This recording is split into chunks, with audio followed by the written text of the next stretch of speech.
Alright, let's begin with the class. हमने explanation जो है उसमें इंटीग्रेशन की बेसिक्स पे बात की थी और हमने एग्जांपल्स कवर किए थे कुछ। फिर मैंने दो एग्जांपल्स आपको कहा था कि आप लोगों ने खुद से करने हैं इंशाल्लाह।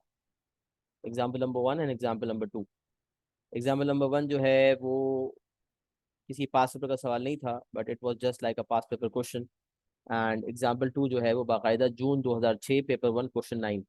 It was a pass paper question, right? So let's check out both the examples so that you can check out those solutions. A curve is such that dy by dx is 6x squared plus 6x. Given that the point 1 comma 10 lies on the curve, find the equation of the curve. तो ये बात हमने सीखी थी कि अगर हमें gradient function दिया हुआ हो और हमें इक्वेशन ऑफ द कर्व निकालना हो तो वी मूव बैकवर्ड्स। फॉरवर्ड जाना डिफरेंशिएशन है, बैकवर्ड्स आना इंटीग्रेशन है। तो अगर हम y से dy by dx की तरफ जाते हैं तो ये डिफरेंशिएशन है, और dy by dx से y की तरफ आते हैं तो ये इंटीग्रेशन है। तो over here we have been given the gradient function dy by dx and we are told to find the equation of the curve. अच्छा, अगर मैं ये स्टेप लिखूं या ना लिखूं फर्क नहीं पड़ता, समझाने के लिए ये लिखा है। अगर कोई बंदा डायरेक्ट ग्रेडियंट फंक्शन उसको दिया हुआ है और डायरेक्ट वो y लिखकर इंटीग्रेट करना शुरू कर देता है तो दिस इज पॉसिबल। लेकिन अगर इसको लिखते हैं तो कैसे लिखेंगे, ये इंटेंशन जाहिर करने के लिए कि how we will be finding y, कि y निकालने के लिए we are going to integrate 6x square plus 6x with respect to x। ये जो है ये ऑपरेटर कहलाता है। तो integration of 6x square plus 6x with respect to x. Now when we are integrating we know that we add 1 to the power and we divide the new power. Power में 1 add करते हैं और नई power को divide कर देते हैं। तो 6x स्क्वायर था, पावर को 1 से ऐड किया तो पावर 3 हो गई, और जब नई पावर आई उसको डिवाइड कर दी। इसी तरह 6x की पावर 1 थी, उसको 1 से बढ़ाया, 6x की पावर 2 हो गई और पावर 2 को डिवाइड कर दी, और एंड में हमने प्लस सी लिख दिया। At the end we have written plus C. क्या वजह है प्लस सी लिखने की? ये बात हमने सीखी थी कि जब भी हम इंटीग्रेशन करते हैं, जब हम डिफरेंशिएशन करते हैं तो कुछ कांस्टेंट्स होते हैं जो गायब हो जाते हैं। अब वो कांस्टेंट्स हकीकतन थे या ना नहीं थे ये तो हमें नहीं पता होता, बट हम इंटीग्रेशन करते हैं तो हम हमेशा कांस्टेंट ऑफ इंटीग्रेशन लेते हैं कि अगर ओरिजिनली कोई कांस्टेंट था तो उसे वापस लाने के लिए हम प्लस सी लिख लेते हैं। अब वो कांस्टेंट है या नहीं ये हमें तब पता चलेगा when we are going to substitute the coordinates of the point which is given to us. Now this is a point 1, 10. 1, 10 जो है कर्व पे लाई कर रहा है, तो x और y की वैल्यू दी हुई, तो y की जगह पे we are going to substitute 10, x की जगह पे we are going to substitute 1। तो let's substitute that. This is 6/3 2x cube plus 3x square plus c। y की जगह पे I will be substituting 10, x की जगह पे I will be substituting 1, and from there I am going to get the value of c equals to 5। अब देखें, put in करें तो 10 is equals to 2 plus c 3 plus c and c is equals to 5। c को जब हम वापस put back करेंगे तो ये हो जाएगा y equals 2x cube plus 3x square plus 5। Example number 2। अच्छा, c जब 5 आ गया, पहले हमने इंटीग्रेट किया, उसकी वजह से प्लस सी आया। प्लस सी निकालने के लिए पॉइंट को सब्स्टिट्यूट किया, सी की वैल्यू आ गई। सी की वैल्यू को वापस पुट बैक किया तो इक्वेशन ऑफ द कर्व आ गया 2x cube plus 3x square plus 5। This will be the final answer. C निकालने के बाद हमें वापस पुट बैक करना होगा ताकि अल्टीमेटली हम इक्वेशन ऑफ द कर्व दे सकें। अच्छा, ये बात मैंने आपको बताई थी कि अगर सेकंड डेरिवेटिव को इंटीग्रेट करते हैं, सेकंड डेरिवेटिव जब इंटीग्रेट होता है फर्स्ट डेरिवेटिव आता है, तो फिर हमें कांस्टेंट ऑफ इंटीग्रेशन निकालने के लिए x की वैल्यू के साथ ग्रेडियंट की वैल्यू चाहिए होती है। जैसे मिसाल x इक्वल टू 1 पे ग्रेडियंट 5 है, उसकी बेसिस पर कांस्टेंट ऑफ इंटीग्रेशन आता है, क्योंकि उस वक्त हम ग्रेडियंट फंक्शन फाइंड कर रहे होते हैं, सेकंड डेरिवेटिव से फर्स्ट डेरिवेटिव फाइंड कर रहे होते हैं। तो हमें x की वैल्यू पे कॉरेस्पॉन्डिंग ग्रेडियंट चाहिए होता है। लेकिन जब हम dy बाई डी एक्स से y पे आ रहे होते हैं तो हमें x की वैल्यू पे कॉरस्पॉन्डिंग y चाहिए होता है, यानी कि point that lies on the curve चाहिए होता है।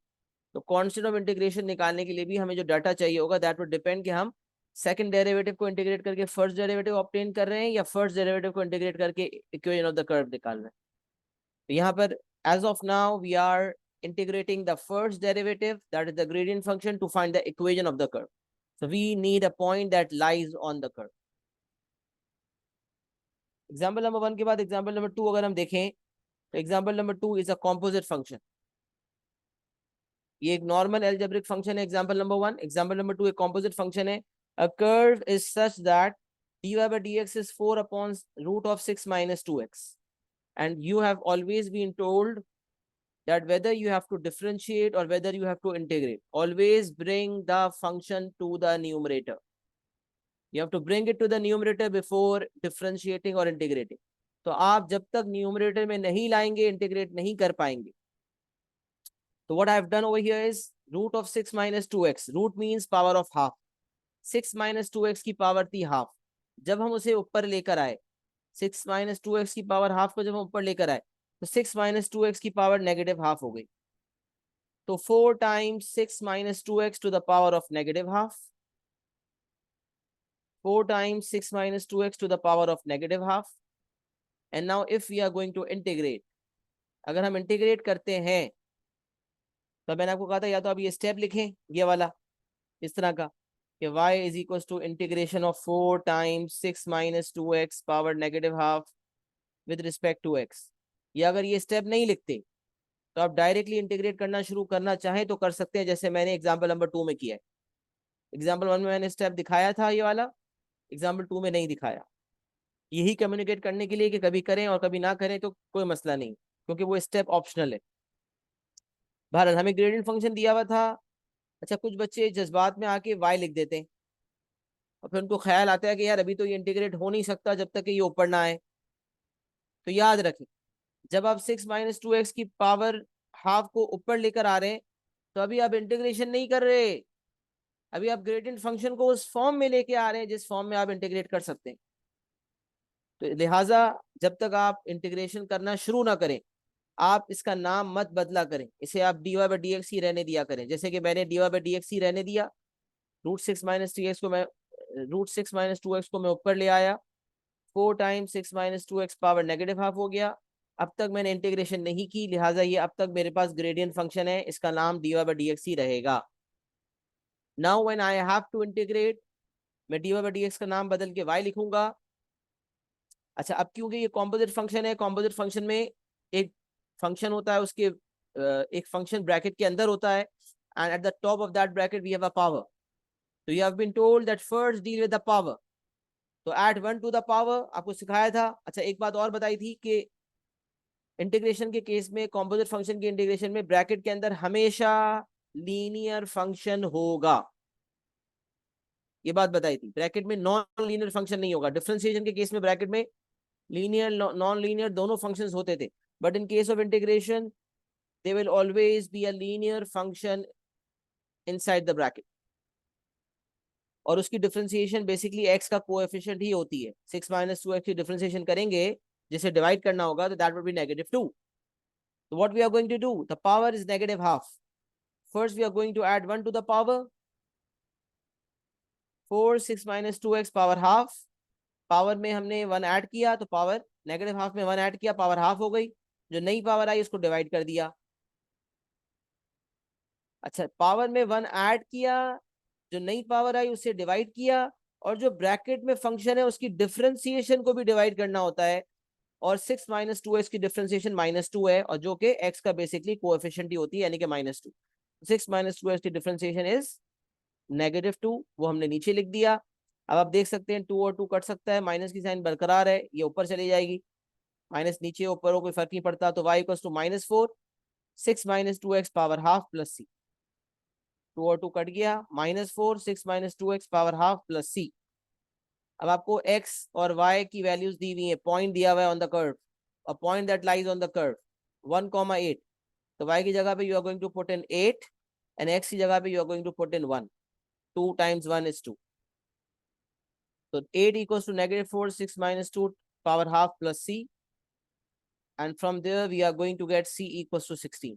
c 16 को जब हम वापस पुट बैक करेंगे तो हमारा इक्वेशन ऑफ द कर्व आ जाएगा y equals to -4, 6 minus 2x power half plus 16।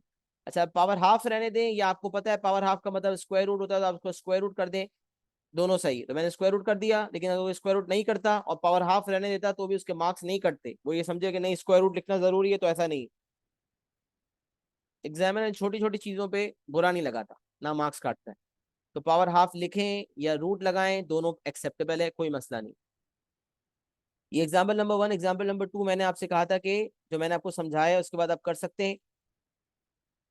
तो अगर आपने ये ट्राई किया था तो अब आप सोल्यूशंस मैच कर सकते हैं, अगर कोई गलती थी तो रेक्टिफाई कर सकते हैं, और इसको नोट डाउन कर लें अगर नहीं किया हुआ तो, और एक्नॉलेजमेंट दे दें, is it clear to everyone, clear and done लिखेंगे तो आई सी के आई अंडरस्टैंड कि आपको समझ भी आ गया है और आपने नोट भी कर लिया। जल्दी से एक्नॉलेजमेंट दे दें, शाबाश।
जी बिल्कुल, एग्जाम्पल इजी है अल्हम्दुलिल्लाह। एंड बिल्कुल ये आप देख सकते हैं, ये पास पेपर का ही सवाल है। पास पेपर में तो अभी और चीज़ें हम पढ़ेंगे ना इंटीग्रेशन के हवाले से, तो वो भी आती है। बट अगर कभी आसान सवाल आता है तो वो मतलब सिर्फ 3 या 4 मार्क्स का सवाल जो आता है, जिसमें हमें इक्वेशन ऑफ द कर्व ढूंढना होता है फ्रॉम ग्रेडियंट फंक्शन, तो वो इसी तरह का सवाल होता है। जैसे कि आप देख सकते हैं कि एग्जाम्पल नंबर 2 पास पेपर का ही सवाल है। सही है। और बाकी अब इंशाल्लाह मजीद प्रैक्टिकल एप्लीकेशन देखेंगे तो और चीज़ें क्या क्या हैं इंटीग्रेशन में हमारे सामने आ जाएंगी इंशाल्लाह। चले जी, मूविंग फॉरवर्ड, आगे की तरफ बढ़ रहे हैं। Applications of integration. अभी हमने अब तक क्या सीखा कि differentiation takes us forward, integration brings us backward. Differentiation आगे ले जाती है, इंटीग्रेशन वापस पीछे ले आती है। डिफरेंशिएशन आगे ले जाती है, इंटीग्रेशन पीछे ले आती है। यही हमने देखा है अब तक, सही है। और हमने रूल्स भी देख लिए किस तरह से इंटीग्रेशन की जाती है। अब हम देखते हैं कि किस तरह से इंटीग्रेशन का इस्तेमाल किया जाता है। What is the application of integration? तो वी यूज डेफिनेट इंटीग्रेशन। अच्छा, ये बात हमें पता है कि एक इनडेफिनेट इंटीग्रल होता है और एक डेफिनेट, उसको भी हम रिकॉल कर लेते हैं। इनडेफिनेट मैंने आपको बताया था जिसमें लिमिट्स नहीं होती, विदाउट लिमिट्स। और जब इनडेफिनेट इंटीग्रल को इंटीग्रेट करते हैं, लिमिट्स नहीं होती, इंटीग्रेट करने पर कांस्टेंट ऑफ इंटीग्रेशन आता है और हमें एक एक्सप्रेशन मिलता है जो कि हमें देना होता है। इनडेफिनेट इंटीग्रल के अंदर हमें एक एक्सप्रेशन देना होता है। डेफिनेट इंटीग्रल जब होता है तो लिमिट्स होती हैं, कांस्टेंट ऑफ इंटीग्रेशन निकालने की जरूरत नहीं होती। वजह यह है कि जब लिमिट्स अप्लाई करते हैं, upper limit minus lower limit करते हैं, तो उसमें अगर हम निकालेंगे भी तो वो कैंसिल आउट हो जाएगा, तो उसका निकालना फजूल हो जाएगा, लिहाजा हम उसको नहीं निकालते ताकि हमारी मेहनत ज़ाया ना हो, क्योंकि अल्टीमेटली उसके मुकद्दर में कटना लिखा होता है, उसको निकाल के क्या फ़ायदा। लेकिन डेफिनेट इंटीग्रल के केस के अंदर हमें एक्सप्रेशन नहीं मिलता, हमें वैल्यू मिलती है। तो अब जो वैल्यूज हमें निकालने की ज़रूरत है वो है area under the graph, area under the curve, या area bounded by the curve and few lines, जिसमें एक्स एक्सिस वाई एक्सिस भी शामिल है, और बाज़ औक़ात वॉल्यूम ऑफ रेवोल्यूशन, जब कोई रीजन होता है शेडेड और उसे रोटेट करके वॉल्यूम निकालना होता है। तो हम we are going to consider, we are going to learn one by one. So this is what is written. Use definite integration to find the area of a region bounded by a curve and the lines parallel to the axis or between a curve and a line or between two curves. दो curves के दरमियान या curve और axis के दरमियान जिसमें x और y axis आ जाती हैं, या line और curve के दरमियान मुख्तलिफ केसेस आते हैं जिसके अंदर जो हमें डील करने होते हैं. और एक सेकंड बुलेट है volume of revolution about one of the axes. Volume of revolution इधर अबाउट द एक्स एक्सिस और अबाउट द वाई एक्सिस. अच्छा, अब वन बाय वन देखते हैं कि एरिया कैसे निकलता है. First we are going to consider the first bullet. अच्छा, अब मैं आपको बताने जा रहा हूं. देखिए, सबसे पहले मैं थोड़ा सा बता दूं, जब हम सेकंड डेरिवेटिव को इंटीग्रेट करते हैं तो मुझे फर्स्ट डेरिवेटिव यानी कि ग्रेडियंट फंक्शन मिलता है. फिर मजीद इंटीग्रेट करते हैं तो y मिलता है. अगर y को इंटीग्रेट किया जाए तो एरिया मिलता है. मतलब कर्व को अगर हम इंटीग्रेट करें तो हमें एरिया मिलता है, और अगर कर्व का स्क्वायर करें और पाई लगाएं तो हमें वॉल्यूम मिलता है. वो हम एंड में देखेंगे, अभी कंफ्यूज होने की जरूरत नहीं. भारत इस कर्व को इंटीग्रेट इसको किसी तरह इंटीग्रेट किया, डायरेक्ट इंटीग्रेट करेंगे बगैर कुछ और किए तो एरिया निकलता है, और इसको स्क्वायर करके इंटीग्रेट करके पाई भी लगाएं तो वॉल्यूम निकलता है. ये मैं आपको इंशाल्लाह प्रोसेस वन बाय वन बताऊंगा. सबसे पहले एरिया की बात करते हैं. आप पहले डायग्राम देखिए. एरिया अंडर द कर्व कहलाता है ये. Area under the curve, area between the two curves, area between a line and a curve, या एरिया अंडर द कर्व. अब एरिया अंडर द कर्व क्यों कह रहे हैं कि अगर आप देखिए कर्व बना हुआ है y इक्वल्स टू fx, तो इस कर्व के अंडर का आपको एरिया निकालना है. अब अंडर कहां तक अंडर भाई? जब तक कि एक्स एक्सिस नहीं आती, या फिर कर्व आपका इस तरह बना हुआ होगा, और एरिया अंडर द कर्व का मतलब होगा कि between the curve and the y axis. तो between the curve and the y axis या between the curve and the x axis आपका एरिया निकाला जा सकता है. यहाँ पर सवाल पढ़ते हैं, स्टेटमेंट पढ़ते हैं. The area of a region bounded by the curve, the x axis and the lines x equals to a and x equals to b. अब जाहिर सी बात है, कर्व और x एक्सिस के दरमियान भी एरिया निकालने के लिए हमें कुछ हदूद तो सेट करनी पड़ेगी ना, कि x की किस वैल्यू से किस वैल्यू तक, तभी तो लिमिट्स आएंगी. जब हम एरिया निकालते हैं तो हमें लिमिट्स डिफाइन करनी पड़ती हैं, क्योंकि ये तो डेफिनेट इंटीग्रल की एप्लीकेशन है. यहाँ से तो वैल्यू मिलनी है, तो वैल्यू विल डिपेंड कि हम कहाँ से कहाँ तक एरिया निकालना चाह रहे हैं. तो अगर मुझे कहा जाता है कि area bounded by the curve, the x axis, the line x equals to a. आपको पता है कोऑर्डिनेट ज्योमेट्री में x equals to a vertical line होती है, जो x a से गुजरती है. x equals to b vertical line होती है. तो दो वर्टिकल लाइंस हैं, x एक्सिस हॉरिजॉन्टल लाइन है और कर्व है. इनके दरमियान जो रीजन बाउंडेड है इसका एरिया ढूंढना है. Area of a region bounded by the curve, the x axis, the lines x equals to a and x equals to b. अब क्या करेंगे आप? तो ये जो y आपको नजर आ रहा है, आप इसे इंटीग्रेट करेंगे. अच्छा भाई, कहां से कहां तक इंटीग्रेट करेंगे? तो ए से लेकर बी तक इंटीग्रेट करेंगे. तो यही बात यहां पर लिखी हुई है. Area is equals to integrate from a to b. किसे इंटीग्रेट करना है? y को इंटीग्रेट करना है. मैंने कहा ना, ग्रेडियंट फंक्शन को इंटीग्रेट करते हैं y आता है, y को इंटीग्रेट करते हैं तो एरिया आता है. तो एरिया को इंटीग्रेट करने के लिए y को इंटीग्रेट करेंगे from a till b with respect to x. अच्छा, अब ये बात याद रखिए, क्योंकि मैंने यहाँ y लिखा है, इसका मतलब जो इक्वेशन मुझे दिया हुआ है उसमें y सब्जेक्ट होना चाहिए, और y is a function of x. इसका मतलब जब यहाँ मैं y लिख रहा हूं तो इसका मतलब यहाँ पर मैं ultimately something in terms of x लूंगा. I will take a function in terms of x over here. तो इसीलिए लिखा हुआ है कि I will integrate y with respect to x from a till b, where what is y? y is a function of x and y is greater than equals to 0 for a till b. Area above the x axis. ये क्या बात है? ये क्या बात बताने की कोशिश है? अभी एग्जांपल नंबर ये जो वन पहला वाला केस है, इसके अंदर area above the x axis है.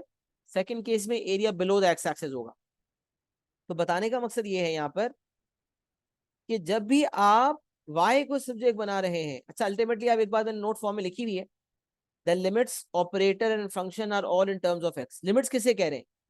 ये लिमिट्स है, ये लिमिट्स है. ये कौन सी वैल्यूज है, ये लिमिट्स किसकी वैल्यूज है, एक्स की वैल्यूज है या वाई की वैल्यूज है। तो आप देख सकते हैं ये ए जो है ये एक्स की वैल्यू है x1, ये बी जो है ये भी एक्स की वैल्यू है x2। तो ए से लेकर बी तक जो लिमिट्स हैं ये एक्स की वैल्यूज है। यहाँ जो ये कहलाता है operator, limits in terms of x है, एक्स की लिमिट्स है। ये जो ऑपरेटर आपको नजर आ रहा है ये भी एक्स है, dx लिखा हुआ है ना, dy तो नहीं लिखा हुआ। और यहाँ जो कर्व जिसे हमें इंटीग्रेट करना है जिस एक्सप्रेशन को, वो भी इन टर्म्स ऑफ एक्स आएगा। क्यों भाई, क्योंकि जब y को सब्जेक्ट बनाऊंगा तो y तो फंक्शन ऑफ एक्स है, जब फंक्शन ऑफ एक्स को जब यहाँ रखूंगा तो ये फंक्शन भी इन टर्म्स ऑफ एक्स होगा, तो ये कहलाता है फंक्शन। तो यहाँ लिखा हुआ है लिमिट्स भी एक्स, ऑपरेटर भी एक्स, और जो फंक्शन है वो भी एक्स। तो नोट करने वाली बात यह है कि they are all in terms of x. तो याद रखें हमेशा जब इंटीग्रेशन करते हैं तो तमाम चीजें इन टर्म्स ऑफ वाई होती हैं, लिमिट्स, फंक्शन, ऑपरेटर, सब कुछ वाई वाला होता है या सब कुछ एक्स वाला होता है। ऐसा नहीं हो सकता कि कुछ एक्स का हो कुछ वाई का हो। एक बात ये बहुत इंपॉर्टेंट है, ये आपको बार बार मैं नोट फॉर्म में रिपीट करता रहूंगा ताकि ये बात जहन में बैठ जाए। The limits, operator and function are all in terms of x।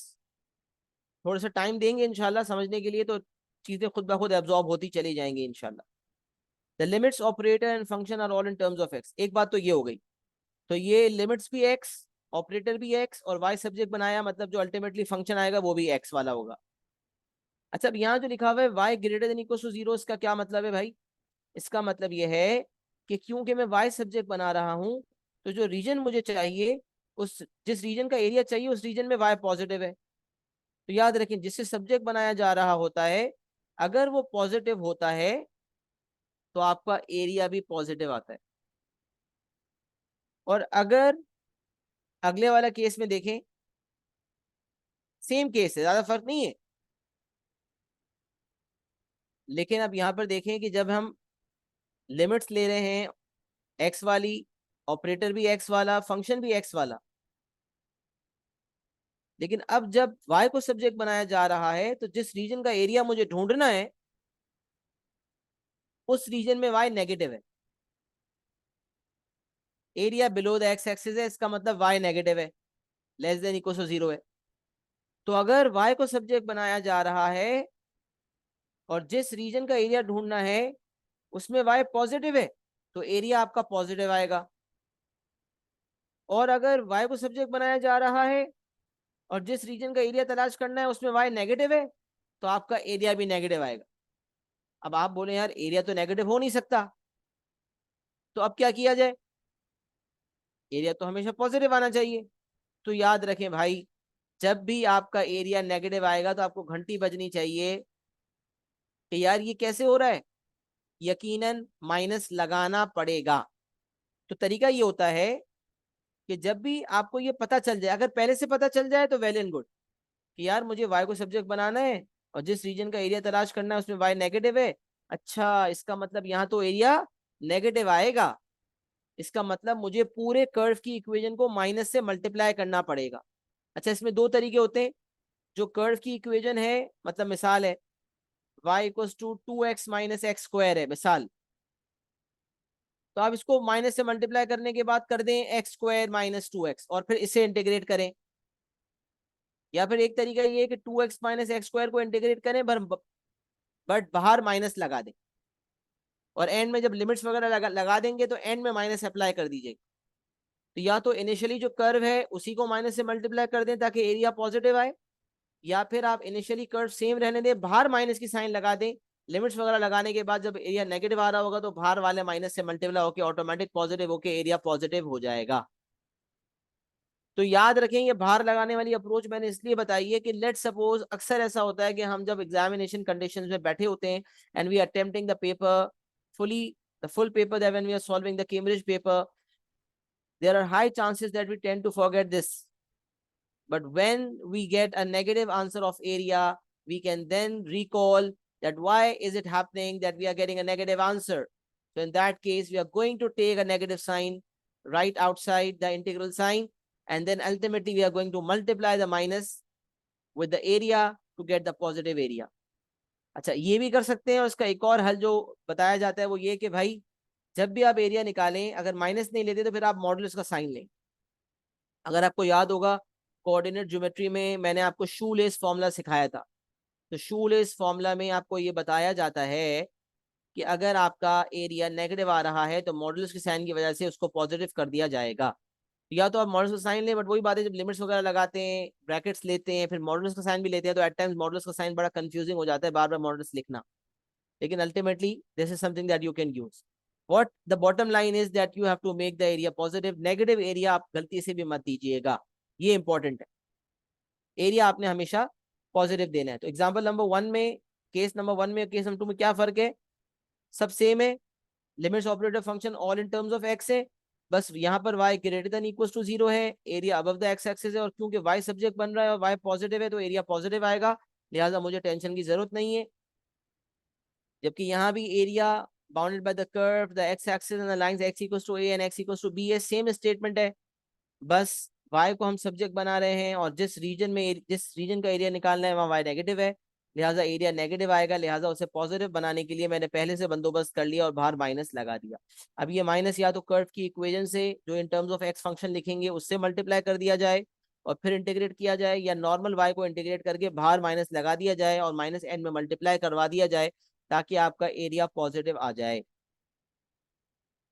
तो केस 1 केस 2 और सेम, सिर्फ ये फर्क है कि वाइस जिसे सब्जेक्ट बनाया जा रहा है अगर वो पॉजिटिव है तो एरिया पॉजिटिव आएगा, अगर वो नेगेटिव है तो area will be negative, and आप उसको पॉजिटिव बनाने के लिए माइनस से मल्टीप्लाई कर देंगे। केस 1 केस 2 मेरे ख्याल से मैंने डिलीवर कर दिए। Is it clear to everyone? लिखना कुछ नहीं है, सिर्फ सुनना और समझना था। तो एक्नॉलेजमेंट दे देंगे तो इंशाल्लाह I am going to move forward.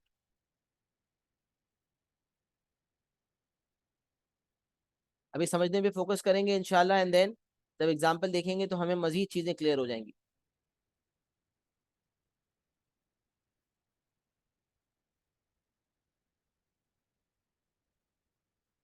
अच्छा जी, अब एक एग्जाम्पल देख लेते हैं।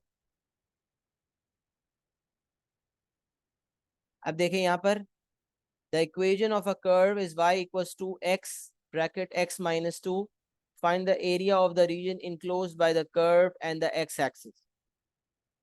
से एक सवाल है, so if we are were to differentiate the area then we will get y, right?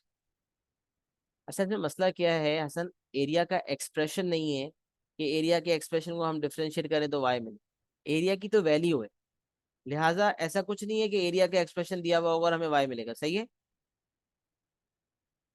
तो ऐसा कोई कॉन्सेप्ट जहन में ना लाएं, बस y को हम इंटीग्रेट करते हैं विद सर्टेन लिमिट्स तो हमें एरिया मिलता है। एरिया का एक्सप्रेशन नहीं आ रहा कि y को इंटीग्रेट करके एरिया का एक्सप्रेशन मिल रहा है। No, it's not like that. इसलिए ऐसा कोई कॉन्सेप्ट जहन में ना लाए। अच्छा, the equation of a curve is y equals to x times x minus 2। Find the area of the region enclosed by the curve and the x axis. अच्छा, आप देखें, कर्व अक्सर बना हुआ होता है और कभी कभार कर्व बना हुआ नहीं भी होता। तो अगर कर्व नहीं बना हुआ तो फिर क्या करें? If the curve is not drawn then what we have to do? क्या करेंगे फिर? अगर कर्व नहीं बना हुआ तो क्या करना है? तो भाई आपने कर्व बनाना होगा। तो आप देख सकते हैं ये क्वाड्रेटिक इक्वेशन है और क्वाड्रेटिक इक्वेशन का कर्व बनाना आप जानते हैं। अच्छा, y equals to x square minus 2x इस फॉर्म में दिया हुआ हो या y equals to x bracket x minus 2 form में दिया हो, आप कर्व का इक्वेशन निकालने का तरीका, सॉरी कर्व की स्केचिंग का तरीका आपको बताया था कि first find the y intercept, x intercept find करेंगे इफ दे आर रिक्वायर्ड, और अगर एक्स स्क्वायर का कोएफिशिएंट पॉजिटिव होगा तो हैप्पी फेस कर्व होगा और नेगेटिव होगा तो सैड फेस कर्व होगा, इफ यू रिमेंबर। और कंप्लीट स्क्वायर फॉर्म से टर्निंग पॉइंट आ जाता है। टर्निंग पॉइंट अगर जरूरत होगी तो हम निकालेंगे, बट यहाँ जरूरत नहीं। स्केचिंग का तो नहीं कहा, असल चीज तो एरिया निकालना है। Sketching will be for only for our use, ताकि हमें विजुलाइज हो सके कि करना क्या है। तो अब यहाँ पर देखने का तरीका हमेशा याद रखें, जब आपको स्केचिंग खुद से करनी है और ये फैक्टराइज फॉर्म दी हुई है या ऐसे फॉर्म में दिया हुआ है कि फैक्टराइज हो सकता है, तो फैक्टराइज फॉर्म से फायदा ये होता है कि आपको एक्स इंटरसेप्ट का पता चल जाता है। तो मैंने यहाँ पर यही किया कि एक्स इंटरसेप्ट और वाई इंटरसेप्ट पहले निकालना पसंद किया। एक्स इंटरसेप्ट निकालने के लिए जब वाई 0 किया तो आपके पास एक पॉसिबिलिटी आ रही है एक्स इक्वल टू 0 और एक आ रही है एक्स इक्वल टू 2। इसका मतलब कर्व एक्स 0 और एक्स 2 से गुजरेगा। अच्छा, वाई इंटरसेप्ट निकालने के लिए आप क्या करोगे? अगर वाई इंटरसेप्ट निकालते हो, वैसे जरूरत नहीं है, लेकिन अगर वाई इंटरसेप्ट निकालते हो, आपने कहा भाई स्केचिंग करने के लिए वाई इंटरसेप्ट चाहिए, तो वाई इंटरसेप्ट निकालने के लिए जब एक्स 0 सब्स्टिट्यूट करोगे तो आपको वाई इक्वल टू 0 ही मिलेगा। अच्छा अब आप देखो 0,0 एक्स इंटरसेप्ट है 0,0 और एक है 2,0 और वाई इंटरसेप्ट 0,0। वहां से आपको कर्व गुजारना है 0,0 और 2,0 से, और ये हैप्पी फेस कर्व है क्योंकि एक्स स्क्वायर का कोएफिशिएंट पॉजिटिव है। तो आप सोचो ना, जब एक्सिस बनाओगे और 0,0 से और 2,0 से कर्व को गुजारोगे और हैप्पी फेस कर्व बनाओगे तो ऐसे ही बनेगा ना। कैसा बनेगा? तो मैंने वैसा कर्व बना लिया। अब आपको कह रहा है find the area of the region enclosed by the curve and the x axis. अच्छा ऊपर अगर आप देखें तो उसमें कह रहा था bounded by the curve the x axis and the lines x equals to a and x equals to b, but नीचे ऐसा कुछ नहीं कह रहा। क्योंकि अगर ये बीच का रीजन निकालना होता ना तो वो कहता है between x equals to 1 and 1.5 आप एरिया निकालो। Find the area of the region enclosed by the curve the x axis, the curve the x axis and the lines x equals to a 1 and x equals to 1.5, तो फिर ये reason निकालते। But उसने मुझे कहा area of the region enclosed by the curve and the x axis, इसका मतलब curve और एक्स एक्सिस के दरमियान एक बंद रीजन होगा, उसको निकालना होगा। तो between the curve and the x axis we have to find the area. इस तरह का कर्व बना, आप देखें कोई और लाइन का इंटरवेंशन है ही नहीं, कोई लाइन है ही नहीं। It's only the curve and the x axis, that's it, जिसके दरमियान ये रीजन बंद है। अच्छा अब ये देखना ही है कि करना क्या होगा। तो पहले आप लिखेंगे कि क्या करना है। देखिए मैं पहले लिख रहा हूं, यहाँ आप लिखें कि मुझे एरिया निकालना है। तो एरिया निकालने के लिए I will integrate y with respect to x from the limit 0 till 2। ये बात आपने लिखी पहले, फिर आपको ख्याल आया कि यार y क्या है, आपने कहा y तो एक्स स्क्वायर माइनस 2x है, तो आपने y की जगह एक्स स्क्वायर माइनस 2x लिख दिया। अच्छा आपने देखा लिमिट्स क्या है भाई, x की वैल्यूज है, ऑपरेटर क्या है, x है। आपने कहा y को सब्जेक्ट बनाया था तो फंक्शन क्या है, x। आप देख सकते हैं सारी चीजें x है, लिमिट्स भी x, फंक्शन भी x, ऑपरेटर भी x। ये चीज मैच करना जरूरी, सब x या सब y। अभी हम x वाले को फोकस कर रहे हैं। फिर एक और बात बताई थी कि अगर y सब्जेक्ट बना रहे हैं तो ये भी देखेंगे कि जिस रीजन का एरिया हम ढूंढ रहे हैं क्या वहां y पॉजिटिव है या नेगेटिव है। तो आप सब देख सकते हैं कि ये वो रीजन है जहां y नेगेटिव है, इसका मतलब एरिया नेगेटिव आएगा। अगर आपने इनिशियली ये पिक कर लिया तो सही है, नहीं तो एंड में जब एरिया नेगेटिव आ रहा होगा तब तो पिक करना ही पड़ेगा। तो फिर उस वक्त भी आप ऐसा कर सकते हैं कि ऊपर से नीचे तक माइनस की साइन लगा दें। भारत क्योंकि मैंने पहले पिक कर लिया था कि माइनस लेना है, तो मेरे पास दो ऑप्शंस थे, या मैं इस माइनस को लेकर घूमता रहूं और एक्स स्क्वायर माइनस 2x को इंटीग्रेट करके उस पर लिमिट्स लगा लूं और एंड में माइनस मल्टीप्लाई करूं, या दूसरा ऑप्शन था कि यार जब पता चली गया है तो क्यों ना माइनस को मल्टीप्लाई करके इस माइनस से जान छुड़वाऊं। जब माइनस को मैंने मल्टीप्लाई करवाया तो एक्स स्क्वायर माइनस 2x बन गया 2x माइनस एक्स स्क्वायर। इस माइनस को मैंने इन दोनों से मल्टीप्लाई करवा दिया तो मुझे मिल गया 2x minus x square. Now I am going to integrate 2x minus x square with respect to x। अब 2x की अगर आप इंटीग्रेशन करते हैं तो पावर 1 थी, पावर 1 से बढ़ी और नई पावर डिवाइड हो गई, 2x square upon 2 minus x cube upon 3। ये इंटीग्रेशन हो गई है। आपको पता है कि ये डेफिनेट इंटीग्रल है, प्लस सी लेने की जरूरत नहीं है। There will not be a constant of integration, we do not have to take it. Then once we have integrated, जब हमने इंटीग्रेशन कर ली तो इंटीग्रेशन का साइन हट जाता है, ब्रैकेट्स आ जाते हैं, और फिर हम राइट की तरफ, नीचे की तरफ लोअर लिमिट, ऊपर की तरफ अपर लिमिट लिख देते हैं। जो स्टाइल मेरा वर्किंग का होता है उसको अडॉप्ट करना है आप। 2x माइनस एक्स स्क्वायर को इंटीग्रेट करते हैं फ्रॉम 0 till 2। इंटीग्रेट किया, जब इंटीग्रेट हो गया तो 0 से 2 तक लिमिट्स लगानी है। अब पूरे में 2 और 2 कट चुका है, x square minus x cube upon 3 में पहले अपर लिमिट लगेगी तो 2 स्क्वायर माइनस 2 क्यूब अपॉन 3, फिर लोअर लिमिट लगेगी 0 माइनस 0 विच इज 0, माइनस करेंगे and we are going to get the area. सही है, तो ये वो एग्जाम्पल आ गया जिसमें area of the region enclosed between the curve and the x axis था। एक्स की लिमिट्स भी वही हैं जो एक्स इंटरसेप्ट है, और इसके अलावा कोई और लाइन की इन्वॉल्वमेंट नहीं है। और ये वो एग्जाम्पल था जिसमें y नेगेटिव था, लिहाजा हमें माइनस भी लेने की जरूरत पड़ रही थी। ये कॉपी भी कर लें और एक्नॉलेजमेंट दे दें, is it clear and done, is everyone clear till here and have you written it, clear and done की एक्नॉलेजमेंट दे दें, शाबाश।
जी बिल्कुल, स्केचिंग किए बगैर भी किया जा सकता है ये, हसन, इसमें कोई मसला नहीं है।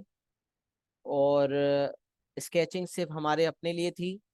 अगर आपके जहन में पिक्चर आ जाती है without sketching, without drawing, without sketching, अगर आप डायरेक्टली इंटीग्रेट कर सकते हैं, यही आंसर ऑब्टेन कर सकते हैं, तो इट इज़ एक्सेप्टेबल। स्केचिंग के बजाते खुद कोई मार्क्स नहीं है। अल्टीमेटली आपने एरिया ढूंढना है, आप स्केचिंग करके एरिया ढूंढें या बगैर स्केचिंग किए, कोई फर्क नहीं पड़ता। It's only for your help that we have sketched.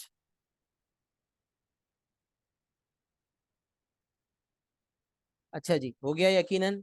सबकी एक्नॉलेजमेंट नहीं आती जो कि आनी चाहिए। एवरीवन नीड्स टू एक्नॉलेज ताकि मैं आगे बढ़ जाऊं।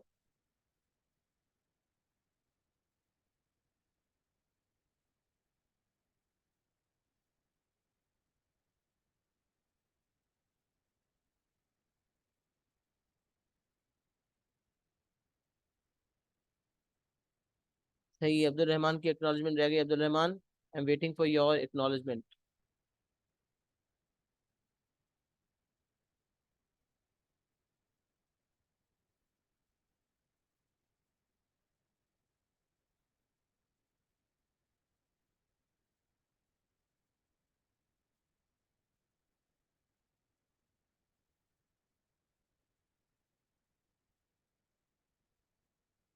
चले जी, moving forward.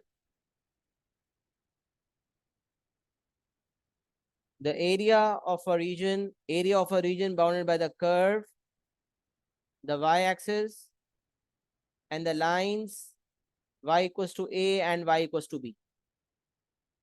Area of a region bounded by the curve, the y-axis, and the lines y equals to a and y equals to b. अब देख सकते हैं कर्व है,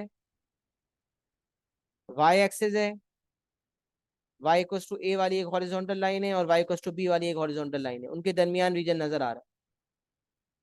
अब अगर आप यहाँ इंटीग्रेशन करते हैं तो आपको पता है ये जो लिमिट्स आपको नजर आ रही हैं, ये x की वैल्यूज नहीं है बल्कि ये y की वैल्यूज है। जब ये area between the curve and the y axis है, region between the curve and the y axis है और इसका एरिया ढूंढना है, तो फिर उसके लिए ये जरूरी है कि आप एक्स को सब्जेक्ट बनाएं और तमाम चीजें इन टर्म्स ऑफ वाई लें। जब एरिया ऑफ अ रीजन निकालना हो which is bounded by the curve and the y axis, between the curve and the y axis जो रीजन है उसका एरिया ढूंढना हो, तो ऐसे केसेस में हमें तमाम चीजें इन टर्म्स ऑफ वाई लेनी होती हैं। Limits, operator and function. Limits तो आपको पता है ए से लेकर बी तक वाई की वैल्यूज है। ऑपरेटर भी आप वाई वाला लिखेंगे, डी वाई। अब फंक्शन अगर in terms of y obtain करना चाहते हैं तो एक्स को सब्जेक्ट बनाना पड़ेगा, गिवन इक्वेशन से एक्स सब्जेक्ट बनाना पड़ेगा। If we have made x the subject then x is a function of y. तो x equals f y, x equals f y का मतलब एक्स को सब्जेक्ट बनाएंगे और x is a function of y, तो ultimately यहाँ पर function of Y आएगा। तो लिमिट्स भी y की होंगी, फंक्शन भी y वाला होगा, ऑपरेटर भी y वाला होगा। Limits operator function all in terms of y। अच्छा, अब यहाँ पॉइंट टू भी नोटेड है कि जब सब्जेक्ट x को बनाया जा रहा है तो जिस रीजन का एरिया ढूंढ रहे हैं उस एरिया में, उस रीजन में क्या x पॉजिटिव है या नेगेटिव। अगर सब्जेक्ट y को बनाया जा रहा है तो y की साइन देखते हैं, सब्जेक्ट x को बनाया जा रहा है तो x की साइन देखेंगे। अब क्योंकि x सब्जेक्ट बनाया जा रहा है तो जिस रीजन का एरिया ढूंढ रहे हैं वहां पर x पॉजिटिव है। तो क्योंकि यहाँ पर x is greater than equal to 0 for y a till b, y a से लेकर b तक x पॉजिटिव है, लिहाजा एरिया पॉजिटिव आएगा। मुझे माइनस की साइन लेने की जरूरत नहीं है, कुछ भी इजाफी करने की जरूरत नहीं है। I will directly integrate and I will get a positive area. तो एरिया मेरा आ जाएगा पॉजिटिव, क्योंकि area towards the right hand side of y axis है और एक्स पॉजिटिव है, लिहाजा एरिया भी पॉजिटिव आएगा। जो चौथा केस है उसको अगर आप देखें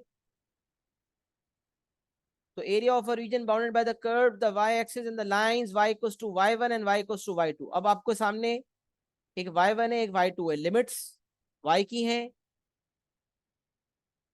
तो आपको यकीनन, और between the curve and the region जो है between the curve and the y axis है, इसका मतलब तमाम चीजें इन टर्म्स ऑफ y होंगी। बट इस रीजन में क्योंकि आप x को सब्जेक्ट बना रहे हैं तो इस रीजन में x नेगेटिव है, तो x नेगेटिव होने की वजह से आपको माइनस की हेल्प लेनी पड़ेगी।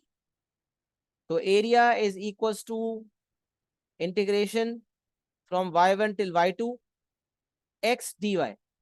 x को सब्जेक्ट बनाया जाएगा तो x will be a function of y। तो यहाँ फंक्शन ऑफ y जब आएगा तो लिमिट्स भी y वाली, फंक्शन भी y वाला, ऑपरेटर भी y वाला होगा। और क्योंकि x इस रीजन में नेगेटिव है लिहाजा एरिया नेगेटिव आएगा, लिहाजा जब मुझे पहले से पता चल गया तो मैं माइनस की साइन ले लूंगा। अगर मैं ये चीज भूल गया तो एरिया निकालूंगा और वो नेगेटिव आएगा तो मैं एंड में माइनस लगा दूंगा। अल्टीमेटली मुझे एरिया कभी नेगेटिव नहीं देना, because I know that area is always positive. x is the function of y, ये हो गई बात, और y lies between y1 and y2। Area towards the left hand side of y axis है, जिसकी वजह से x नेगेटिव है और जिसकी वजह से एरिया नेगेटिव आएगा, इसलिए मुझे माइनस की साइन लेने की जरूरत पड़ रही है। तो area of the reason bounded by the curve the y-axis and the lines y equals to y1 and y equals to y2। Third and fourth case जो area of the region between the curve and the y-axis वाला था वो भी मैंने आपको explain कर दिया। मेरे ख्याल से यहाँ तक कोई कंफ्यूजन होनी नहीं चाहिए, फिर भी एक्नॉलेजमेंट दे दें। Is it clear to everyone?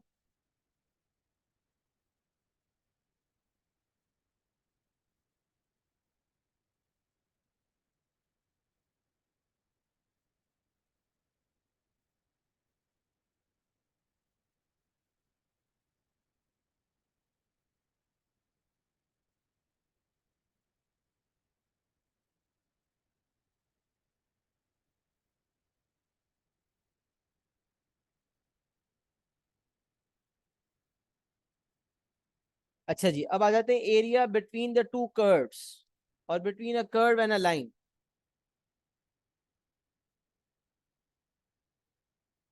Area between two curves और between a curve and a line. अच्छा, अब देखें, अब तक हम देख रहे थे area between a curve and the x axis, और साथ वर्टिकल लाइंस इन्वॉल्व थी, x equals to a, x equals to b. Area between the curve and the y axis, और साथ हॉरिजॉन्टल लाइंस इन्वॉल्व थी, y equals to a and y equals to b. अब अगर कभी ऐसा होता है कि एरिया एक ऐसे रीजन का निकालना हो जो बिटवीन द टू कर्व्स हो या between a line and a curve हो, तो क्या करेंगे? तो कोई इसमें कोई रॉकेट साइंस नहीं है, कॉमन सेंस है।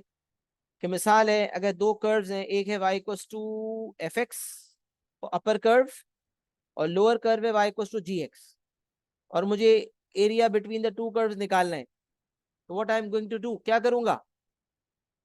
तो भाई अगर मैं x इक्वल्स टू ए से लेकर, अगर between the curve y equals to f x and x axis में एरिया निकाल लूं, x इक्वल्स टू ए से x इक्वल्स टू बी तक, तो ये पूरे रीजन का एरिया आ जाएगा, इस पूरे रीजन का एरिया आ जाएगा।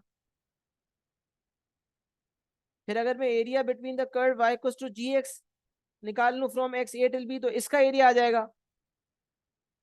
And then I am going to subtract.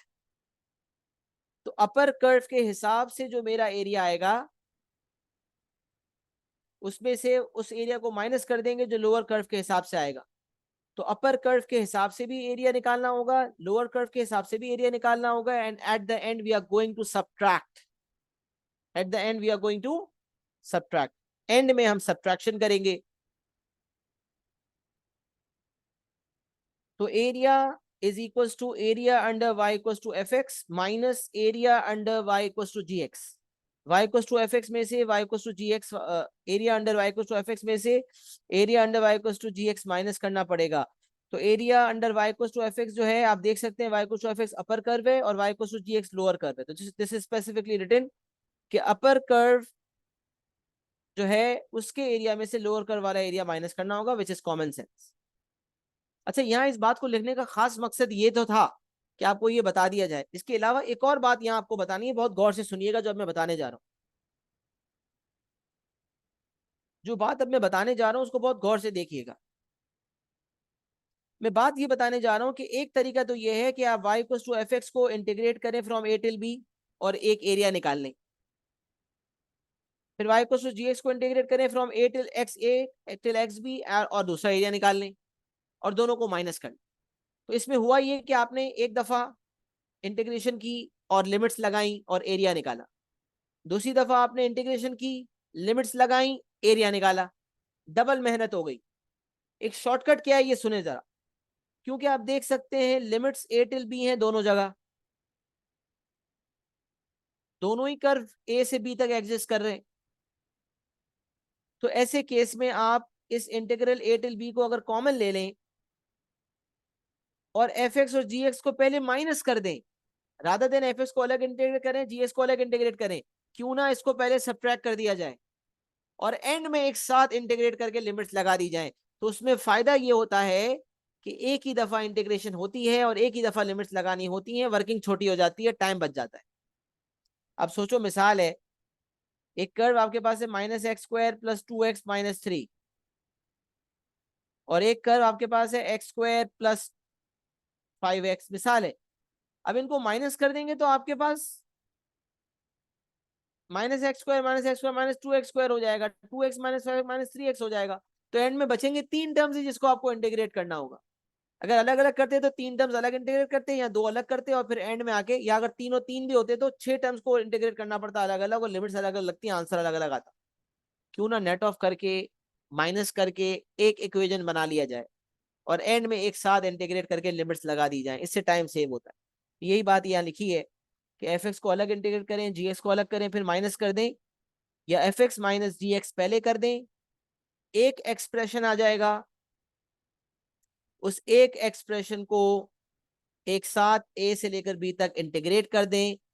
बस याद रखें कि f x minus g x इसलिए किया जा रहा है because f x is the upper curve and g x is the lower curve. F x is greater than equal to g x for x a till x b. X a से b तक का जो region है वो निकाला जा रहा है और इस दौरान एफ एक्स ऊपर और जी एक्स नीचे है, लिहाजा F x minus g x कर रहे हैं। तो F x minus g x करके पहले एक नेट एक्सप्रेशन आ जाएगा, उसके बाद उसको इंटीग्रेट कर लिया जाएगा with respect to x. Limits, operator and function are all in terms of x. ये शॉर्टकट जो मैं बताना चाह रहा था, क्या वो मैं आपको सही तरीके से कम्युनिकेट कर पाया हूँ? इसको देखकर एक दफा एक्नॉलेजमेंट दे दें। तो फिर हम एरिया की डिस्कशन कर चुके हैं, इंशाल्लाह वॉल्यूम की तरफ बढ़ रहे हैं।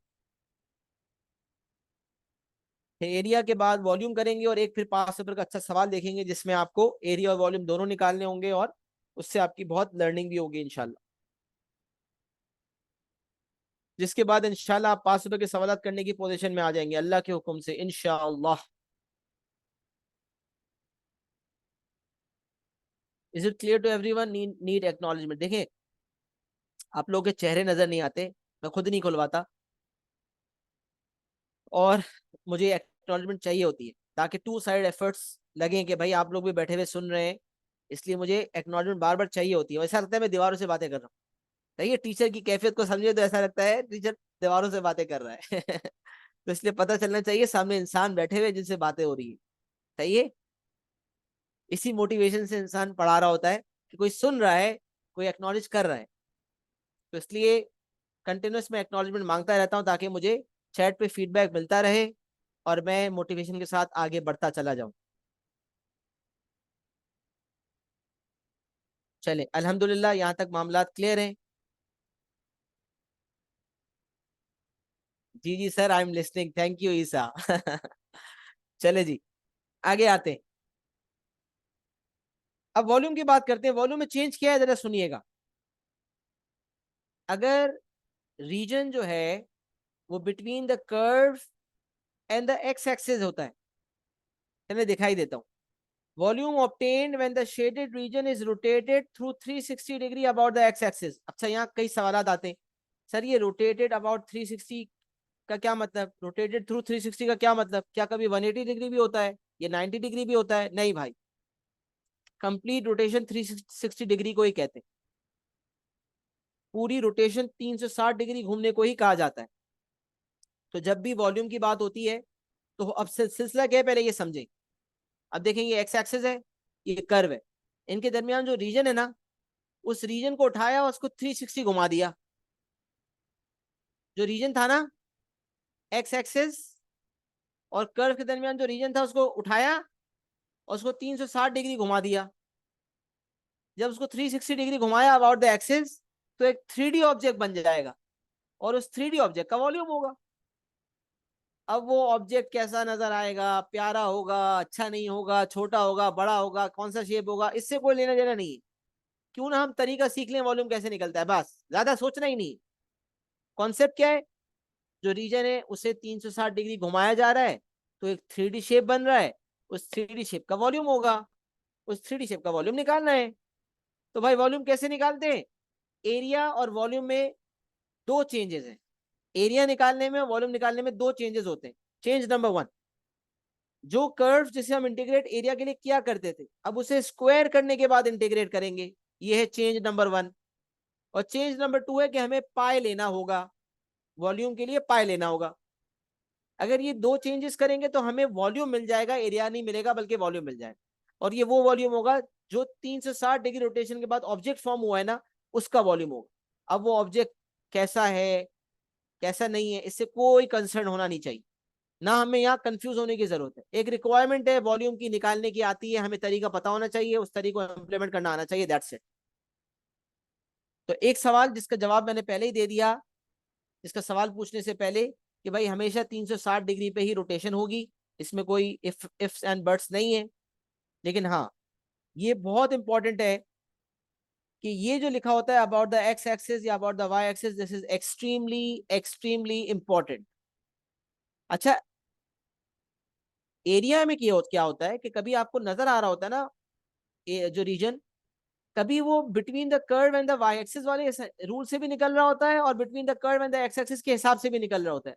बल्कि अभी जो मैं 5 रुपए का सवाल करवाने जा रहा हूँ, उसी में ये बात मैं आपको बताऊंगा। तो एरिया के लिए तो मसला नहीं है, मैं किसी भी तरह कर लूं। लेकिन वॉल्यूम के लिए भाई ऐसा नहीं हो सकता कि उसने अबाउट द एक्स एक्सिस लिखा हो और आप अबाउट द वाई एक्सिस का सारा लेना शुरू कर दें, नहीं। वॉल्यूम के लिए बल्कि अक्सर सवाल में वो बोल्ड भी करता है कि volume of rotation about the x axis या अबाउट द वाई एक्सिस। तो अगर वो स्पेसिफिकली वाजे कर रहा है अबाउट द एक्स एक्सिस या अबाउट द वाई एक्सिस, तो you have to follow the instructions of the examiner very strictly. Area में आपके पास मल्टीपल केसेस एरिया निकालने के लिए होते हैं, बट वॉल्यूम में नहीं होते। वॉल्यूम में आपने उसी एक्सिस को फॉलो करना है जो उसने लिखा है। अच्छा, अगर अबाउट द एक्स एक्सिस लिखा है तो everything will be in terms of x. Everything से मुराद तीन चीजें होती हैं, लिमिट्स, ऑपरेटर और फंक्शन। अब तक तो याद भी हो गया होगा, बार बार दोहरा लिया मैंने, लिमिट्स, ऑपरेटर, फंक्शन।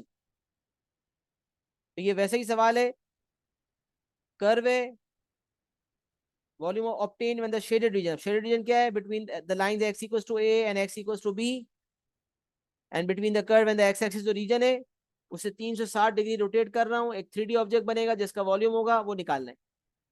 तो volume obtain when the shaded region is rotated through 360 about the x axis. How can we do that?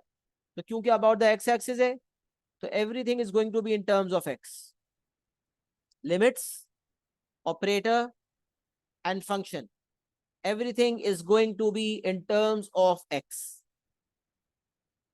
So volume is equals to pi y square dx। दो चेंजेस बताए थे आपको। Number one, area, जब area ढूंढना होता था तो ना ये पाई होता था ना ये स्क्वायर होता था, ये सिलसिला होता था, area equals a till b y d x, if you remember. अच्छा, उसमें ये चक्कर भी होता था कि वाई पॉजिटिव है या वाई नेगेटिव है, और एरिया पॉजिटिव या नेगेटिव का सिलसिला होता था। वॉल्यूम में ऐसा कुछ नहीं है, वॉल्यूम हमेशा पॉजिटिव ही आएगा, क्योंकि वाई को स्क्वायर किया जा रहा है, वॉल्यूम हमेशा पॉजिटिव ही आएगा, चाहे वो रीजन ऊपर की तरफ है या नीचे की तरफ है या राइट की तरफ है या लेफ्ट की तरफ है। वॉल्यूम में नेगेटिव पॉजिटिव का चक्कर नहीं है, ना माइनस की साइन लेने का चक्कर है, क्योंकि ऑलरेडी कर्व को स्क्वायर किया जा रहा है, और जब किसी चीज को स्क्वायर किया जाता है तो वो ऑटोमेटिकली, कोई वैल्यू अगर स्क्वायर की जाती है तो नेगेटिव से पॉजिटिव हो जाती है। तो यहाँ पर भी ऐसा ही सिलसिला है भाई, यहाँ भी आपको कोई टेंशन लेने की जरूरत नहीं है, ना माइनस प्लस का चक्कर है। यहाँ पर सिर्फ जो कर्व अगर अबाउट द एक्स एक्सिस है तो आपने सब कुछ इन टर्म्स ऑफ एक्स लेना है, तो इसका मतलब वाई स्क्वायर को सब्जेक्ट बनाएंगे। अगर function in terms of x लेना है तो वाई स्क्वायर को सब्जेक्ट बनाएंगे, ये बात तो वाजे रहनी चाहिए। जब function in terms of y होगा, सॉरी, जब जब rotation about the y axis होगी, volume between the curve and the y axis वाले रीजन का वॉल्यूम निकालना होगा, तो फिर everything will be in terms of y, तो फिर एक्स स्क्वायर को सब्जेक्ट बनाना पड़ेगा। तो ये everything in terms of x है, तो we are going to make y square the subject. तो definitely Y is a function of x, so y square will also be a function of x. तो बाहर अच्छा, पाए को आप अंदर लिखा हुआ भी देखेंगे कहीं कहीं, पाए आप यहाँ लगाएं या यहाँ लगाएं, एक ही बात है। तो आई ऑलवेज प्रेफर कि पाए को बाहर लिखा जाए, क्योंकि इफ यू रिमेम्बर पहली क्लास में मैंने ये भी कहा था कि जब कोई कांस्टेंट होता है उसको आप बाहर निकाल दें, क्योंकि लिमिट्स लगाते हुए बिला वजह वो कांस्टेंट बार बार लिखना पड़ेगा। तो आसानी इसमें है कि कांस्टेंट्स को बाहर निकाल दिया जाए, ये एक अच्छी अप्रोच रहती है। तो पाई भी एक कांस्टेंट ही तो है, उसे बाहर ले लिया जाए वो ज्यादा बेहतर है, उसका इंटीग्रेशन में क्या काम। तो इसलिए बाहर पाई लगा दिया और वाई को स्क्वायर कर दिया। अभी एग्जाम्पल देखेंगे, चीजें क्लियर हो जाएंगी। तो यहाँ पर limits operator function all in terms of x है। अगले एग्जाम्पल पे आ जाते हैं। Volume obtain when the shaded region is rotated through 360 about the y axis है, क्योंकि यहाँ वाजे तौर पे अबाउट द वाई एक्सिस लिखा हुआ है, तो नोट में देख सकते हैं limits operator function all in terms of y, सब कुछ इन टर्म्स ऑफ वाई होगा। तो सब्जेक्ट आपको एक्स स्क्वायर को बनाना होगा, तो x is a function of y, x is a function of y, और आपको एक्स स्क्वायर को सब्जेक्ट बनाना पड़ेगा ताकि function in terms of y आ जाए। बाहर पाई लगेगा, लिमिट्स आप देख सकते हैं, ये ए से लेकर बी तक जो है ये वाई की वैल्यूज हैं, ये वाई की वैल्यूज हैं। यहाँ डी वाई लिखा हुआ है ऑपरेटर, और एक्स फंक्शन ऑफ वाई है, तो एक्स स्क्वायर भी फंक्शन ऑफ वाई होगा, और भाई लगा दिया पाई। तो एक्स को स्क्वायर किया और बाहर पाई लगाया तो हमारा वॉल्यूम आ गया। अगर एरिया निकालना होता तो ना ये पाई लगता और ना ये स्क्वायर लगता। अगर एक्स को डायरेक्टली इंटीग्रेट कर दिया जाए विद रिस्पेक्ट टू वाई तो हमें एरिया मिल जाएगा, और अगर एक्स स्क्वायर किया जाए और बाहर पाई लगा दिया जाए तो वॉल्यूम मिलेगा। बस इतना सा चेंज है, और कोई रॉकेट साइंस नहीं है। अच्छा, अब आखिरी चीज वही है, एरिया निकालने के लिए जो तरीका बताया था वही वॉल्यूम के लिए बताया। Volume of revolution of the region between two curves और between a curve and a line. तो यहाँ क्या सिखाया था कि अगर आपको दो कर्व्स के दरमियान जो रीजन है उसका वॉल्यूम निकालना होगा तो वैसे ही करेंगे। अपर कर्व जो है उसके थ्रू वॉल्यूम निकालेंगे, लोअर कर्व के थ्रू वॉल्यूम निकालेंगे और माइनस कर देंगे। या ये भी कर सकते हैं, जैसे कि मैंने यहाँ बताया कि एफ एक्स का स्क्वायर लेकर बाहर पाई लगाकर एक वॉल्यूम निकाल लिया जाए, एफ एक्स अपर कर्व है। जी एक्स का स्क्वायर, जी एक्स का स्क्वायर किया जाए, बाहर पाई लिया जाए और दूसरा वॉल्यूम निकाल लिया जाए थ्रू इंटीग्रेशन। तो वॉल्यूम वन में से वॉल्यूम टू माइनस कर दिया जाए तो वॉल्यूम, इस वाले रीजन की रोटेशन का वॉल्यूम आ जाएगा। या दूसरा तरीका शॉर्टकट क्या है कि rather than integrating twice, what you can do is you can first find the difference of both the squares। मतलब एफ एक्स स्क्वायर और जी एक्स स्क्वायर करके पहले इनके दरमियान आप डिफरेंस ले लें। एफ एक्स को स्क्वायर करें, जी एक्स को स्क्वायर करें और इन दोनों के दरमियान डिफरेंस ले लें। और इन दोनों के दरमियान डिफरेंस लेने के बाद फिर एक ही दफा बाहर पाई ले लें और ए से लेकर बी तक जो लिमिट्स है वो ले लें, तो आपके पास डायरेक्ट वॉल्यूम आ जाएगा। rather than integrating twice and getting two volumes, you could have squared the functions and subtracted them to get one net equation expression. एक expression आ जाएगा and then you can integrate to find the volume. और बाहर आप लगा देंगे pi. fx is the upper curve, gx is the lower curve, limits operate a function all in terms of x. सारी चीजें वही हैं, बस खाली दो चेंजेस आते हैं वॉल्यूम के लिए, पाई लगता है और कर्व स्क्वायर हो जाता है. क्या वॉल्यूम के ये तीनों बातें, तीनों केसेस जो मैंने आपके सामने रखे, ये क्लियर है?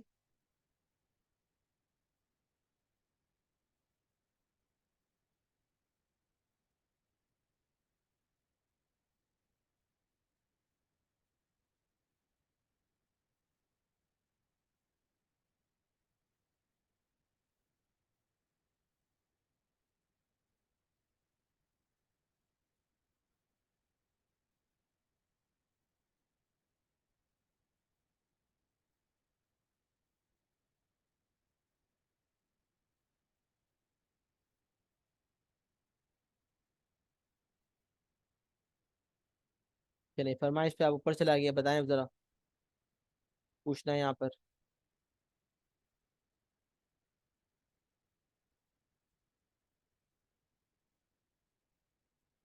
सही है जी, गॉट इट.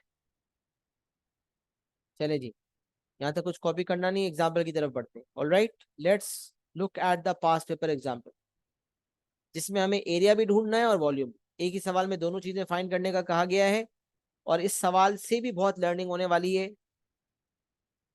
तो fingers crossed and just wait and watch what you are going to learn from here. बहुत एक्सटेंसिवली कॉन्सेप्ट्स कवर होंगे, मल्टीपल चीजें मुझे आपको इस एग्जाम्पल के थ्रू भी बतानी है, जिसके बाद इंशाल्लाह इंटीग्रेशन की एक्सप्लेनेशन मुकम्मल हो जाएगी और आप पास पेपर्स करने की पोजीशन में होंगे इंशाल्लाह. एग्जाम्पल जो है नवंबर 2008 पेपर 1 क्वेश्चन 9 है. the question is, the diagram shows the curve, the diagram shows the curve y equals to root of 3x plus 1. The diagram shows the curve is, ये is मुझे लगता है एक्स्ट्रा आ गया. The diagram shows the curve y equals to root 3x plus 1 and the points p 0, 1 and q 1, 2 on the curve. The diagram shows the curve y equals to root 3x plus 1 and the points p 0, 1 and q 1, 2 on the curve. The shaded region is bounded by the curve, the y-axis and the line y equals to 2. अब देख सकते हैं आप, ये curve आपके सामने examiner ने बना के दिया हुआ,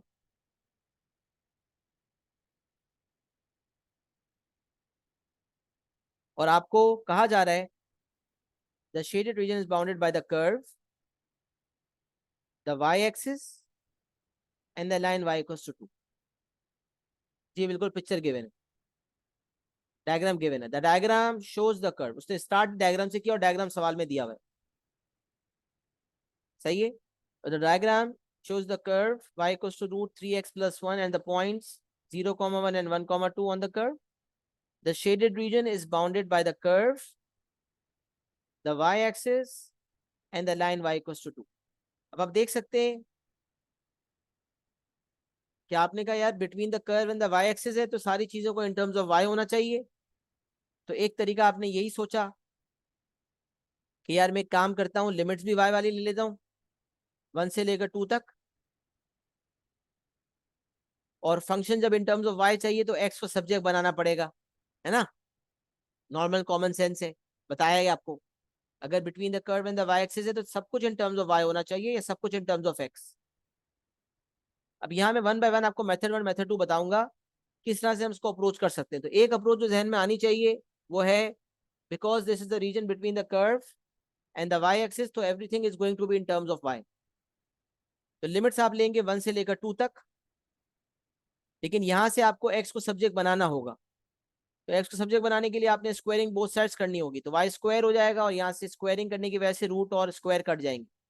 तो Y square equals 3x plus 1 और एक्स सब्जेक्ट बनने के बाद हो जाएगा y square minus 1 divided by 3, जिसे हम 1/3 ऑफ वाई स्क्वायर माइनस 1 कह सकते हैं. सब 1/3 ऑफ वाई स्क्वायर माइनस 1 कहने का फायदा ये है कि 1/3 क्योंकि कांस्टेंट है जो मल्टीप्लाई हो रहा है, वो कांस्टेंट जो ऐड हो रहा है उसे बाहर नहीं निकाल सकते इंटीग्रल के, वो कांस्टेंट जो मल्टीप्लाई हो रहा है उसको हम इंटीग्रल के बाहर ले सकते हैं। तो 1/3 जो कि कांस्टेंट है उसे इंटीग्रल के बाहर लिया जा सकता है। तो अगर हम 1/3 को बाहर ले जाएं, अगर हम 1/3 को बाहर ले जाएं तो y² - 1 बच जाएगा जिसे इंटीग्रेट करना होगा, और लिमिट्स हमारी 1 से लेकर 2 तक होंगी। तो लिमिट्स हमारी y की वैल्यूज हैं, function in terms of y आ चुका है बिकॉज हमने x को सब्जेक्ट बना लिया था, और ऑपरेटर भी y है, dy। अब इसको इंटीग्रेट करने के लिए y² बन जाएगा y³ 1 बन जाएगा y, क्योंकि आपको पता है 1 के साथ y 0 है, y पावर 0 है, तो y पावर 0 में 1 ऐड करेंगे तो y पावर 1 बन जाएगा, डिवाइडेड बाय 1 करने की जरूरत नहीं है। तो y² की इंटीग्रेशन y³ 1 की इंटीग्रेशन y, और बाहर 1/3। अब आप इंटीग्रेट करेंगे, और इंटीग्रेट करने के बाद सबसे पहले इस पूरे एक्सप्रेशन में आप अपर लिमिट लगाएंगे, फिर इस पूरे एक्सप्रेशन में आप लोअर लिमिट लगाएंगे और उनको सब्ट्रैक्ट कर देंगे। तो यही मैंने किया, 1/3 बाहर ही रहने दिया, y³ 3 - y है, इस पूरे में मैंने अपर लिमिट 2 लगाई, 2³ 3 - 2, इस पूरे में मैंने लोअर लिमिट 1 लगाई, 1³ 3 - 1, and then I have subtracted. तो 2/3 + 2/3 हो गया ये, एंड 1/3 ऑफ दिस इज 4/9। तो नॉर्मल मेथडोलॉजी जहन में एक बंदे के आ सकती थी, उस तरीके से मैंने आपको मेथड नंबर 1 बता दिया। लेकिन क्योंकि ये एरिया है, और एरिया निकालने के लिए ये जरूरी नहीं था कि रीजन अगर between the curve and the y axis है तो आप everything in terms of y करके ही उसको इंटीग्रेट करें, बल्कि ऑल्टरनेटिव मौजूद था। वो ऑल्टरनेटिव ये था कि अगर आप reason between the curve and the x axis निकाल लेते, और इसी तरह area of the region between the line y = 2 and the x axis निकाल लेते, और दोनों को माइनस कर देते, तो इससे भी आपका ये रीजन आ जाता। तो एरिया में इस तरह की मेथडोलॉजीज वर्क करती हैं कि directly between the curve and the y axis निकाल लिया, या between the curve and the x axis भी निकाल लिया, और between the line y = 2 and x axis निकाल के दो एरिया निकाल के माइनस कर दिया। इसके लिए हम ये भी कर सकते हैं, y = 2 अपर लाइन है, अपर कर्व नहीं है, अपर लाइन है, और y = √3x + 1 जो है लोअर कर्व है। 2 - √3x + 1, पहले इनको माइनस कर दिया हमने, और फिर हमने एक साथ इंटीग्रेट कर दिया फ्रॉम वैल्यूज 0 till 1। वही बात है कि between the line and the curve, इसको समझ लिया आपने कि ये जो रीजन है ये between the line and the curve है, इस तरह से सोच लिया आपने। तो अब ये भी कर सकते थे। अच्छा, और बिटवीन द लाइन याद रखें, between the line and the line मतलब y = 2 और x के दरमियान जो रीजन निकालेंगे उसके लिए डायरेक्ट शेप भी बन सकता है, कभी रेक्टेंगल बनेगा, कभी ट्रिपीजियम बनेगा, कभी ट्राइंगल बनेगा। तो क्योंकि यहाँ पर रेक्टेंगल फॉर्म हो रहा है, तो ये आप थ्रू इंटीग्रेशन भी निकाल सकते थे। Area of the region between the line y = 2 and x axis निकालने के लिए आप इंटीग्रेशन का इस्तेमाल भी कर सकते थे, और आप एरिया ऑफ रेक्टेंगल भी डायरेक्ट निकाल सकते थे। ये दो मेथड इस चीज के भी हो जाते। मैंने कहा ना, इस सवाल से बहुत कुछ लर्न करेंगे आप। तो मेथड 1 तो मैंने आपके सामने रख दिया, जो आपके जहन में फौरन ही आ सकता था। मेथड 2 में क्या है, तो मैंने पहले इंटीग्रेशन के थ्रू करवाया। पहले आप 0 से लेकर 1 तक y = 2 को इंटीग्रेट करें। अच्छा, क्योंकि between the line and the x axis है, या between the curve and the x axis है, तो आपको everything in terms of x लेनी है, तो y को सब्जेक्ट बनाना होगा। तो y सब्जेक्ट बन के y = 2 है, तो यहाँ 2 आ गया। 2 को इंटीग्रेट करेंगे from 0 till 1 with respect to x, फिर √3x + 1 को इंटीग्रेट करेंगे from 0 till 1 with respect to x। अच्छा, अब ये अलग अलग कर रहा हूँ, एक साथ भी कर सकता था, जैसे मैंने आपको बताया कि 2 - √3x + 1 लिखकर एक ही दफा इंटीग्रेट कर देते फ्रॉम 0 till 1। तो एक दफा इंटीग्रेशन होती, एक दफा लिमिट्स लगती, बट यहाँ पर कोई टर्म्स की नेटिंग ऑफ नहीं हो रही, तो कोई ज्यादा फर्क नहीं पड़ता, क्योंकि 2 अलग है और √3x + 1 अलग है। तो बहरहाल मैंने अलग अलग ही किया, 2 के इंटीग्रेशन की 2x आया, लिमिट्स लगाएं 0 से लेकर 1 तक। अच्छा, ये 3x + 1 की पावर हाफ हो जाएगी, ये कॉम्पोजिट फंक्शन बन जाएगा। तो कॉम्पोजिट फंक्शन की इंटीग्रेशन का तरीका पता है कि ये क्योंकि पावर हाफ है, तो पावर हाफ को 1 से ऐड करें, पावर 3/2 हो जाएगी। 1/2 प्लस 1 इज 3/2। नई पावर आपकी डिवाइड हो जाएगी, और जो ब्रैकेट के अंदर फंक्शन है उसकी डिफरेंशिएशन भी डिवाइड होती है, जो कि हमेशा एक्स का कोएफिशिएंट ही होता है। और ब्रैकेट में लीनियर फंक्शन होना चाहिए तब ये मुमकिन है, वरना मुमकिन नहीं है। तो आप देखें again 3x+1 is a linear function, इसकी डिफरेंशिएशन 3 है, तो पावर हाफ से 3/2 हुई, उसे भी डिवाइड किया, और जो ब्रैकेट की डिफरेंशिएशन है वो 3 है, उसे भी डिवाइड किया। अच्छा, अब ये 3 3 से 9 हो जाएगा और 2 ऊपर चला जाएगा। डिनोमिनेटर में जो फ्रैक्शन है उसका डिनोमिनेटर न्यूमरेटर में चला जाता है, तो दिस विल बिकम 2/9, ये 2/9 बन जाएगा। फिर आप यहाँ से लिमिट्स लगाएंगे, जो कि मैंने लंबा प्रोसेस नहीं किया, बट अगर आप यहाँ लिमिट लगाएंगे तो ये हो जाएगा 2 × 1 -2 × 0, यहाँ से आपका 2 आ जाएगा। तो y को 2 को इंटीग्रेट करके 2 हासिल हो रहा है। अच्छा, इसका शॉर्टकट भी मैंने लिख दिया कि ये y को 2 और x एक्सिस के दरमियान रीजन निकालने के लिए या तो इंटीग्रेशन का सहारा ले लें या शॉर्टकट कर लें। शॉर्टकट क्या है कि भाई रेक्टेंगल फॉर्म हो रहा है, रेक्टेंगल का फॉर्मूला क्या होता है, लेंथ इंटू ब्रेथ। तो लेंथ कितनी है 1 और ब्रेथ कितनी है 2, तो 1 × 2 से एरिया 2 आ गया। तो ये इंटीग्रेशन के चक्कर में पढ़ने की जरूरत ही नहीं थी, शॉर्टकट से काम कर लेते। मैंने सारी पॉसिबिलिटी इस सवाल में बता दी हैं आप, ताकि आपका दिमाग खुल जाए, फिर आप जो भी अडॉप्ट करें।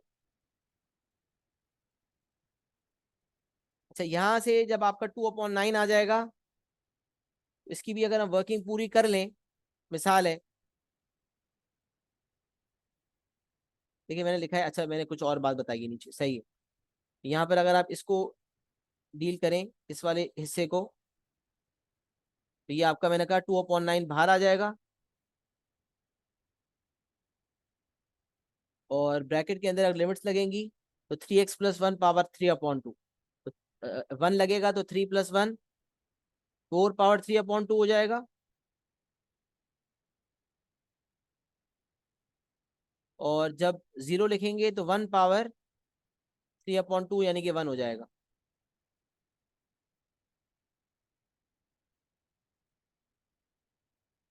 और जब हम माइनस करेंगे तो 4 पावर 3/2, ये 2 स्क्वायर हो जाएगा। अगर मैनुअली सोचता हूँ 2 और 2 कट गए, 2 × 3 8, 8 - 7, 7 2 14, 14/9, 2 - 14/9, 2 में से 14/9 माइनस करके देखें तो आपके पास 4/9 आ जाएगा। यहाँ से आपको 2 मिल गया, यहाँ से 14/9 आ गया। तो अब मैं यहाँ लिख रहा हूँ बल्कि 2 माइनस दिस एंटायर थिंग।